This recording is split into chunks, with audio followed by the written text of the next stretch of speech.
வணக்கம். இது நம்ம கிச்சன். கிச்சனில் நம்ம இன்றைக்கி என்ன பண்ண போகிறோம் அப்படின்னாக்க, சவுச்சோ தோல் இருக்குது பற்றியில, பெங்களூர் கத்திரிக்காய்ன்னு சொல்லுவாள். அதில் நம்ம பருப்பு தொகையில் அரைக்க போகிறோம். இப்போ இதுக்கு நான் இன்றைக்கி புளி சேர்க்கலை.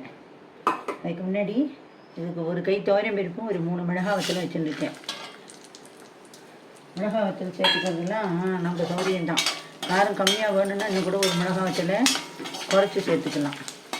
வறுபட்டு வரட்டும், பார்க்கலாம். இப்போ நம்மளுடைய பருப்பு மிளகாய் வத்தலை வறுபட்டு எடுத்து என்ன பண்ணுறேன், நான் இதுக்கு புளி வைக்கலை, தக்காளி தான் வச்சுருக்கேன்.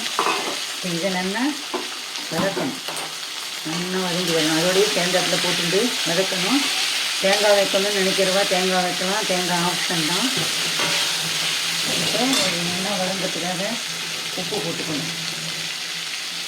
உப்பு சால்ட் உப்பும் போடலாம், கல் உப்பும் போடலாம். இல்லை கல் உப்பு ஃப்ரீயாக இருக்க டைப்பில் நல்லா மிக்ஸி ஜாரில் போட்டு பொடி பண்ணி வச்சுட்டேன்னா அதையும் போட்டுக்கலாம்.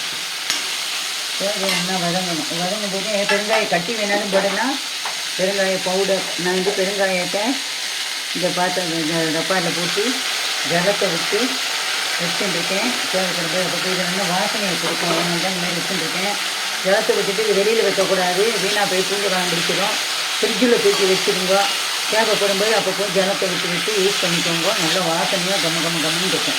அது நல்லா வதங்கி வரட்டும்.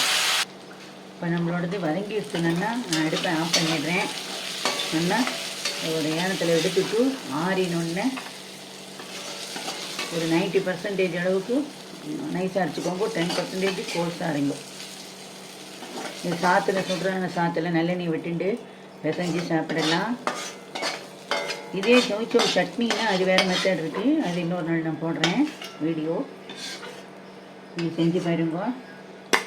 தொகையில் சாதம் ரொம்ப அருமையாக இருக்கும். இதுமாரி தோலையெல்லாம் வேஸ்ட் பண்ணாமல் தொகையில் அரைச்சிடலாம், ரொம்ப டேஸ்ட்டாக இருக்கும்.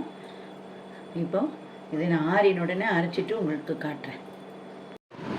இப்போ நம்ம சவுச்சோவில் பருப்பு தொகையில் அரைச்சாச்சு. இதேமாரி நீங்களும் பண்ணி பாருங்க. நன்றி, வணக்கம்.